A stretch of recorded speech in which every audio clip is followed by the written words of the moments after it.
This is 93.7 Citizen FM, Abuja.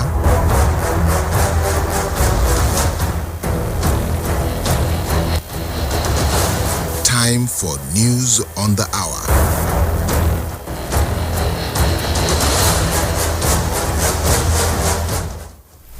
Good evening and welcome to Citizen FM Flagship News at 8 p.m. I am Esther Musa.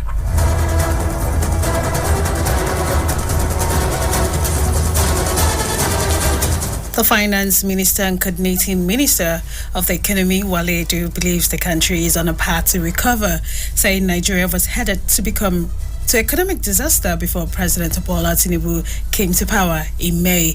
Edu disclosed this today during his appearance before the House of Representatives to speak on the state of the economy. The coordinating minister of the economy also noted that the country expenditure before the current administration was wasteful and unsustainable. But while acknowledging the hardship in the country, Edu assured Nigerians of the president's commitment to making their lives better.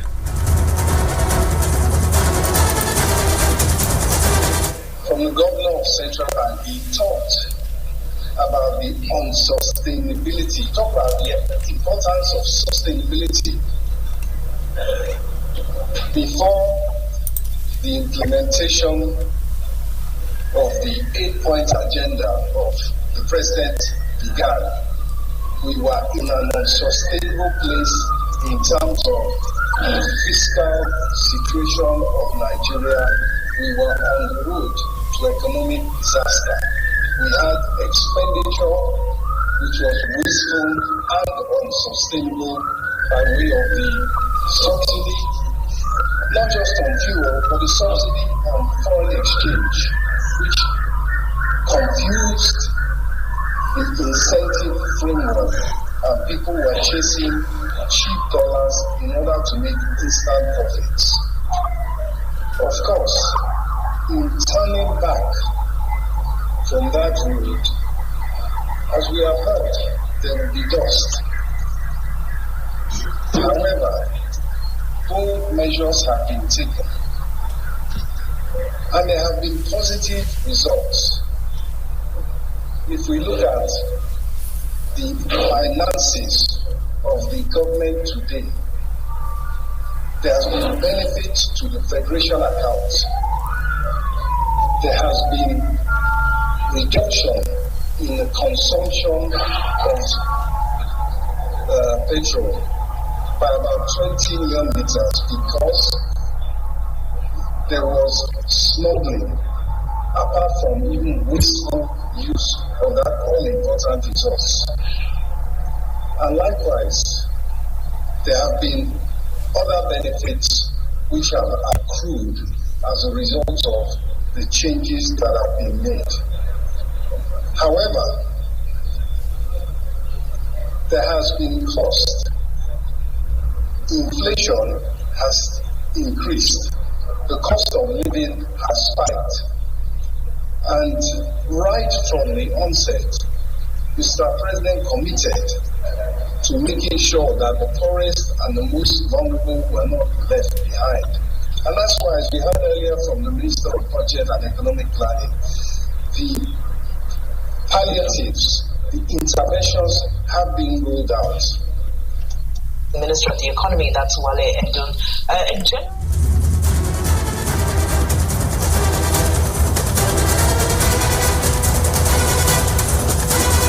also had the same interaction with lawmakers. The governor of the Central Bank of Nigeria, Oluyemi Cardoso, has assured Nigerians that the nation's inflation rate will drop. Nigeria's inflation has been on the rise for 11 consecutive months, reaching its peak in December 2023, according to the National Bureau of Statistics. Given an outlook for 2024, he said the inflationary pressures are expected to decline in 2024 due to the CBN inflationary targeting policy aimed at to rein in inflation to 21.4%, aided by improved agricultural productivity and easy global supply chain pressure. The Nigerian foreign exchange market is currently facing increased demand pressures, causing a continuous decline Factors contributing to this situation include speculative forex demand, inadequate forex supply due to non-remittance of crude oil earnings to the CBN, increased capital outflows, and excess liquidity from fiscal activities. The shift to a market-driven exchange rate was intended to create a stable macroeconomic environment and discourage currency hoarding. However, short-term volatilities attributed to arbitrage and speculation have been an issue. To address exchange rate volatility, a comprehensive strategy has been initiated to enhance liquidity in the forex markets, and I made reference to the outcome of that earlier. This includes unifying FX market segments, clearing outstanding FX obligations, introducing new operational mechanisms for PDCs, enforcing the net open position limits, and adjusting the remunerable standard deposit facility cap. Honorable members, we understand the economic costs of these developments, not just for the economy, but also as they affect ordinary Nigerians. However, as I mentioned in previous engagements, these costs are temporary, and our decisions will address a lot of fundamental issues bothering Nigeria's macro and economic landscape. Honorable members, these measures aim at ensuring a more market-oriented mechanism for exchange rate determination will boost foreign exchange inflows, stabilize exchange rates, and minimize impact on the current situation, and we are on top of it. We have also sent a lot of security apparatus to locations where we think are vulnerable. Trucks who come to park or buy foodstuffs from our villagers in Bob should be halted for now.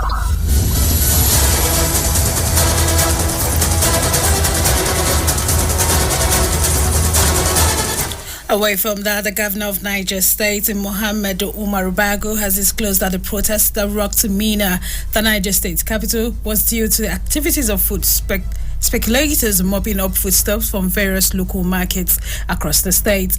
Bago made this known while addressing newsmen following a food price hike protest by some residents in Mina. He explained that a group of hoodlums who attacked on intelligence attempted to hijack trucks loaded with food items that were headed to Abuja for storage. Bago also blamed the hike in price of foodstuffs on food speculators who stormed the local markets to mop up foodstuffs and convey them out of the state to other states and neighboring countries.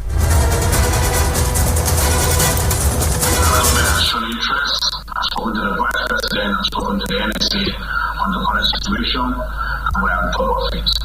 We have also sent a lot of security apparatus to locations where we think are vulnerable. Trucks who come to park or buy foodstuffs from our villagers in Bob should be halted for now. We have stopped mass purchase from our local market.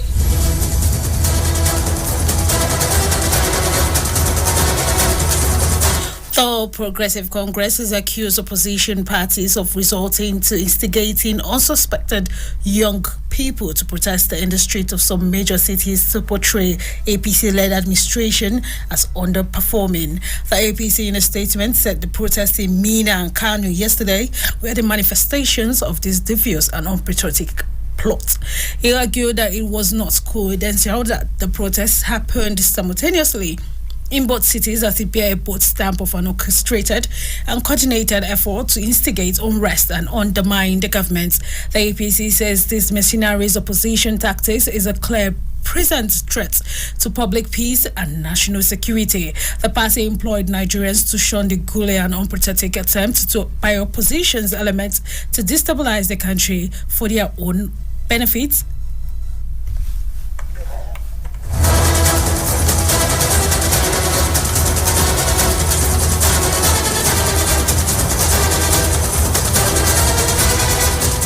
Away from that, the National Agency for Food and Drug Administration and Control has warned that more than 50% of certificates of pharmaceutical products that are imported into Nigeria are fake. The Director General of NAFDAC, Professor Mojeshola Adeyeye, disclosed this at a stakeholders engagement meeting with regulators, policymakers, and law enforcement agencies in Abuja. The certificate of a pharmaceutical product is issued in a format recommended by the World Health Organization, and it establishes the status of a pharmaceutical product, and the applicant for the certificate is in exporting countries. Adeyeye said the global goal of the engagement meeting with stakeholders was to ensure that medical products in circulations were of the right quality, quantity, and safe effectively. Medicines come from Southeast Asia and they belong to the member states. We have a scheme where before medicines that were approved leave that part of the world, we do pre-shipment testing, and that pre-shipment testing is supposed to come with certificates of pharmaceutical products. Meaning, it's supposed to assure us that what we are getting is good, but that's not the case, because through our scheme, we have been able to stop over 140 products that we approved, because we found out that more than 50% of what is called pharmaceutical products that come into our country are fake. They fake them. Part of the responsibility.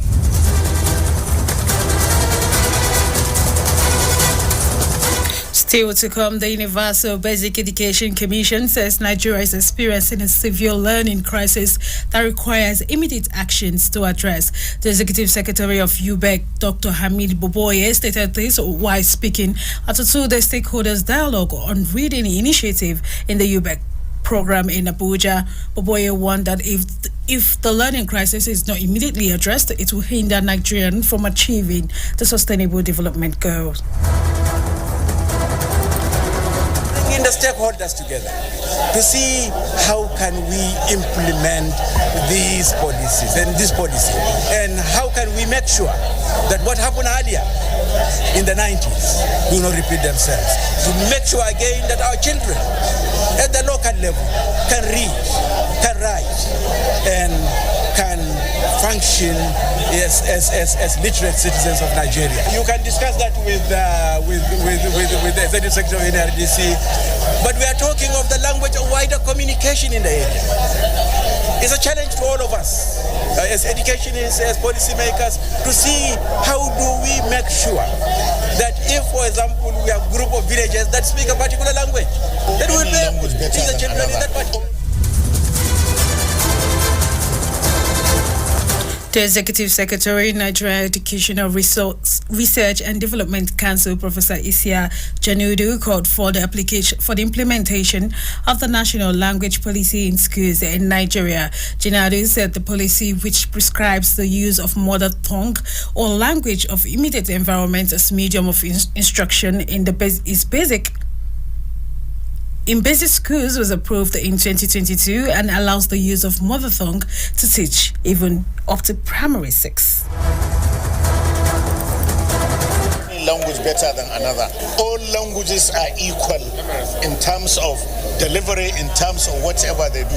So that is why this policy, when you go through it, I would encourage you to go through. There are implementation at all levels, up to local government roles a government will play in the implementation, role state government will play, role the federal. It's all. So there is no language that should be. We have the will. We start. Why not?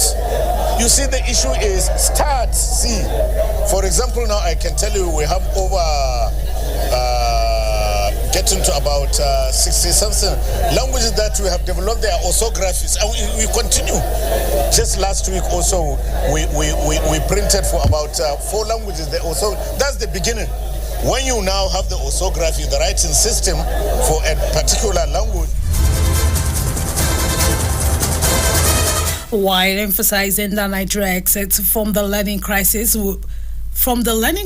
will be a product of action in her education system, the UNICEF Education Manager Muganhanzu Sukulu called on stakeholders to come up with the ideas that will help the delivery of basic education to the Nigerian child. that the last speaker spoke about the essence. If you look at what we have, the essence we do. We want to encourage children. We want to encourage learning of more of our national languages. We want to inculcate the habits, the skill of understanding the.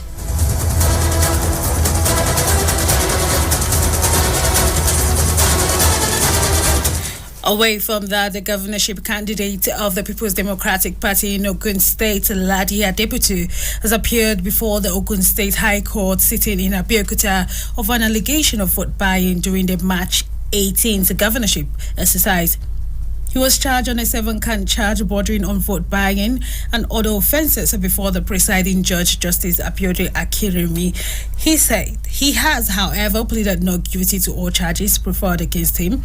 Adebutu was accused of criminal endorsement during the poll by security agents alongside other members of his party. The People's Democratic Party's candidate was alleged to have ordered through his bank the issuance of 200,000 naira pre-loaded ATM VAF card with 10,000 naira and distributed the same on election day across the state with the criminal intention of inducing bad states voters in the state. The prosecuting counsel, Mr. Remy Jacob, earlier in his submission orally withdrew the prior information supplied and substituted the same with amended informations without any objection from the lead counsel to the defendant, Chief Godi Uche.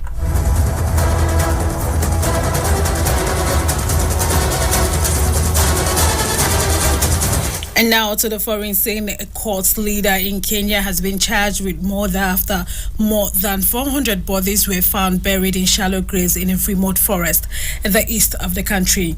Survivors and victims' families have said Paul Mackenzie urged followers to fast in order to go see Jesus. He and 29 others pleaded not guilty in a court in the coastal town of Milanda. Mackenzie has already been charged with committing acts of terror, child cruelty, and torture, which he denied.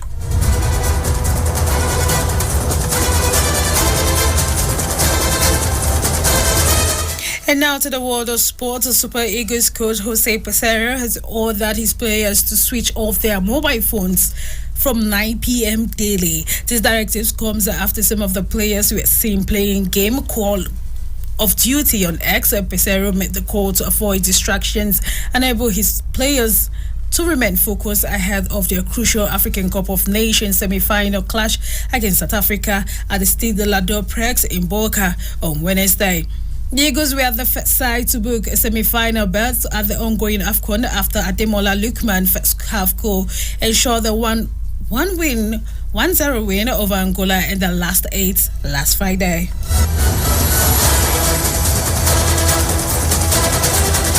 Meanwhile, the Nigerian High Commission has issued an advisory on safe conduct to the staying in South Africa ahead of the AFCON semi-final clash between the Super Eagles and Bafana Bafana. The communique issued today warned the Nigerians in the country of veiled threats against them should the result be in the favor of the 2013 champions. He advised Nigerians community to be watchful of their utterance and also be mindful of where they choose to watch the match, especially in public places. He further implored Nigerians to avoid provocative celebrations that might incite any form of violence should Nigeria win the encounter. In the light of any provocation, the High Commission advised against any form of reciprocation, but as law-abiding members of the society, acts of violence should be reported to the proper authority.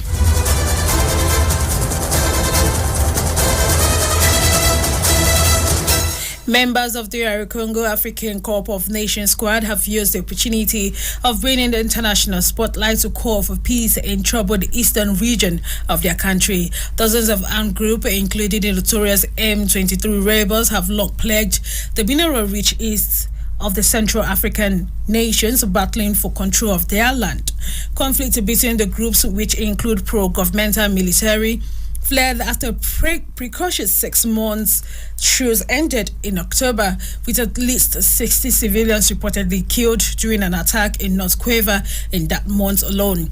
Today, the fighting continues with 25 kilometers, 15 miles of the province within main city of Goma, in a region where the government in Kinshasa has failed to get a grip on security for the past 3 decades. According to the United Nations, the heightened conflict has pushed 6.9 million people to flee their homes, with the organization saying that the Democratic Republic of Congo is facing one of the largest humanitarian crises in the world.